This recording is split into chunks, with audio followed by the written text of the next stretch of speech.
మనందరి అభిమాన నాయకుడు జాతీయ పార్టీ అధ్యక్షులు గౌరవ ముఖ్యమంత్రి గారు శ్రీ నారా చంద్రబాబు నాయుడు గారికి యువ నేత, తెలుగుదేశం పార్టీ భవిష్యత్తు నేత, తెలుగుదేశం పార్టీ జాతీయ ప్రధాన కార్యదర్శి శ్రీ నారా లోకేష్ బాబు గారు, వేదిక పైన వేదిక ముందున్నటువంటి తెలుగుదేశం పార్టీ కుటుంబ సభ్యులారా, తెలుగుదేశం పార్టీ పుట్టి 43 సంవత్సరాలు పూర్తి చేసుకొని 44వ సంవత్సరంలోకి అడుగుపెట్టాం. ఈ 43 సంవత్సరాల సుదీర్ఘ ప్రయాణంలో అధికారంలో ఉంటే ప్రభుత్వం ద్వారా ప్రజలకి మేలు చేశాం, ప్రతిపక్షంలో ఉంటే ప్రజల పక్షాన పోరాటం చేసి ప్రభుత్వంపై ఒత్తిడి తెచ్చి ప్రజల సమస్యల పరిష్కారానికి దారి చూపినటువంటి పార్టీ తెలుగుదేశం పార్టీ. 43 సంవత్సరాలు సుదీర్ఘ ప్రయాణంలో కష్టాలు వచ్చినా, ఇబ్బందులు వచ్చినా, గత 5 సంవత్సరాలు ఎప్పుడు రానటువంటి సమస్యలు వచ్చినా కార్యకర్తలు ప్రాణత్యాగాన్ని చేసి ఆస్తులు కోల్పోయి 5 సంవత్సరాలు పనిచేశారు. కాబట్టే మొన్న జరిగినటువంటి ఎన్నికల్లో తెలుగుదేశం ఎన్డీఏ అధికారంలోకి వచ్చిన విషయాన్ని ఈ మహానాడు ద్వారా తెలియజేస్తున్నాను. అందుకే చంద్రబాబు నాయుడు గారు, లోకేష్ బాబు గారు తెలుగుదేశం పార్టీ కార్యకర్తకి జీవితమంతా రుణపడి ఉండాలి, ఉంటామని కూడా ఈ సందర్భంగా మీ అందరికీ తెలియజేస్తున్నాను. ఈరోజు ఒక ముఖ్యమైనటువంటి అంశం వ్యవసాయం.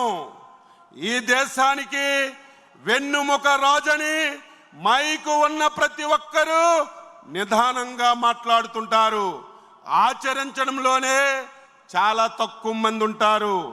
ఈరోజు వ్యవసాయాన్ని అత్యంత ప్రాధాన్యతగా తీసుకొని మళ్ళీ ఈ రాష్ట్రంలో వ్యవసాయాన్ని లాభసాటిగా చేయాలి, రైతే రాజుగా తయాలని మీరిచ్చినటువంటి అధికారాన్ని సంవత్సర కాలంగా ఏ విధంగా చేస్తున్నామో మీ అందరికీ ఒక సందర్భంలో తెలియజేస్తున్నాను.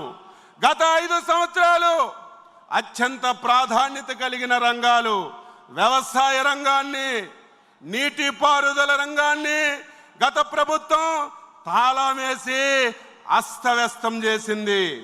మేము అధికారంలోకి వచ్చిన తర్వాత వ్యవసాయాన్ని లాభసాటిగా చేయాలి. గత ప్రభుత్వం రైతుకి గిట్టుబాటు ధర లేదు, పండిన పంట కొన్నటువంటి నాదులు లేడు, కొంటే 5 మాసాలు 6 మాసాలు డబ్బులు ఇచ్చినటువంటి పరిస్థితి లేదు.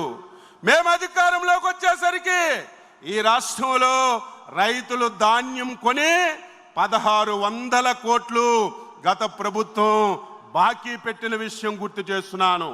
మేము వచ్చిన తర్వాత 1600 కోట్ల అప్పు తీర్చడమే కాదు, గత సంవత్సరం ఖరీఫ్ కానీ రబీ కానీ ఒక్క ధాన్యం గింజ కూడా ఎక్కడ కూడా లేకుండా ప్రభుత్వమే కొని 24 గంటల్లో రైతు అకౌంట్లో డబ్బులేసి రికార్డు సృష్టించినటువంటి ప్రభుత్వం ఎన్డీఏ ప్రభుత్వం, మన నాయకుడు చంద్రబాబు నాయుడు గారని ఈ సందర్భంగా తెలియజేస్తున్నాను.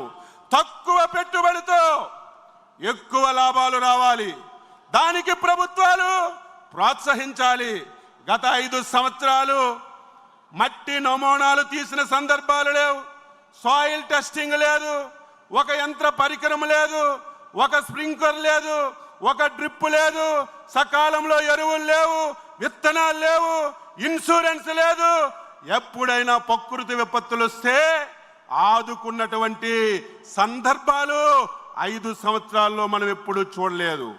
ఈ సంవత్సరంలోనే మొత్తం సమూలమైనటువంటి మార్పులు తీసుకొస్తున్నాం. వ్యవసాయం అంటే ప్రతి ఒక్కరూ వరి మీదే ఆధారపడుతున్నాం. కానీ దానివల్ల రైతుకు మేలు జరగడం లేదు. అందుకే చంద్రబాబు నాయుడు గారు దీన్ని మనం డైవర్ట్ చేయాలి. ఈరోజు రాయలసీమ ఉంది. రాయలసీమ హార్టికల్చర్కి ఒక హబ్బుగా తయారవుతుంది. ఈరోజు రాష్ట్రంలో 24 పంటలు 11 క్లస్టర్లుగా తయారు చేశాం. అందులో రాయలసీమలో 9 పంటల్ని ప్రాధాన్యతగా తీసుకొని రేపు భవిష్యత్తులో ఇక్కడ హార్టికల్చర్ని అభివృద్ధి చేయాలని ప్రయత్నం చేస్తున్నాం. రైతుకి యంత్ర పరికరాలు మళ్ళీ చంద్రబాబు నాయకత్వంలో ప్రారంభించాం. ఈరోజు రాయలసీమ ఉంది, నీరు తక్కువగా వస్తుంది. ఆ రోజు చంద్రబాబు నాయుడు గారు రాయలసీమలో ఇరిగేషన్ రావాలంటే స్ప్రింక్లర్లు, డ్రిప్పులు ఉండాలి, అవి కూడా 90% సబ్సిడీతో ఇవ్వాలని ఆ రోజు నిర్ణయం చేసి మనందరికీ అందించారు.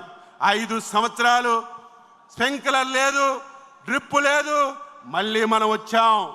9 మాసాల్లోనే స్ప్రింక్లర్లు, డ్రిప్పు 90% సబ్సిడీతో ఇచ్చాం.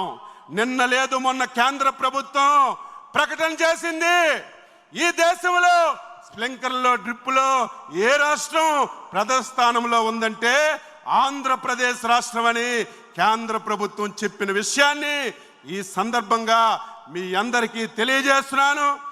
ఈరోజు వ్యవసాయం కష్టపడడం కాదు, టెక్నాలజీని ఉపయోగించాలి. ఈరోజు డ్రోన్లు వచ్చాయి, ఆర్టిఫిషియల్ ఇంటెలిజెన్స్ వచ్చింది. అనేక విషయాల్లో టెక్నాలజీ వ్యవసాయానికి ఉపయోగపడుతుంది. ఈరోజు ముఖ్యమంత్రి గారు గురుతరమైనటువంటి బాధ్యత పెట్టారు. ఒక పక్క రాష్ట్రంలో పంటలు విపరీతంగా పండుతున్నాయని ఆనందం ఒకవైపు ఉంది, ఒకవైపు గిట్టుబాటు ధర లేక చాలా ఇబ్బందులు రైతులు పడుతున్నారు. ఈ మధ్య కాలంలో 4 పంటలకి రైతాంగానికి ఇబ్బంది వస్తే ముఖ్యమంత్రి గారు ప్రత్యేకమైనటువంటి శ్రద్ధ పెట్టి మిర్చికి కానీ, పొగాకు కానీ, కోకో కానీ, రాయలసీమలో పండినటువంటి మామిడికి కానీ రైతుకి నష్టం జరగకూడదు. అవసరమైతే రాష్ట్ర ప్రభుత్వం ద్వారా రైతుకి సహాయపడాలని ముఖ్యమంత్రి గారు స్పష్టమైనటువంటి ఆదేశాలు ఇచ్చారు.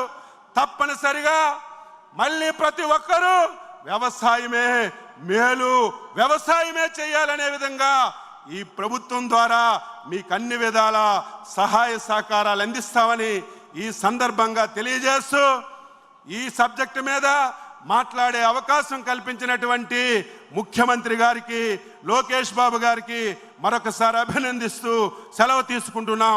జై హింద్, జై తెలుగుదేశం, జై తెలుగుదేశం, జై తెలుగుదేశం.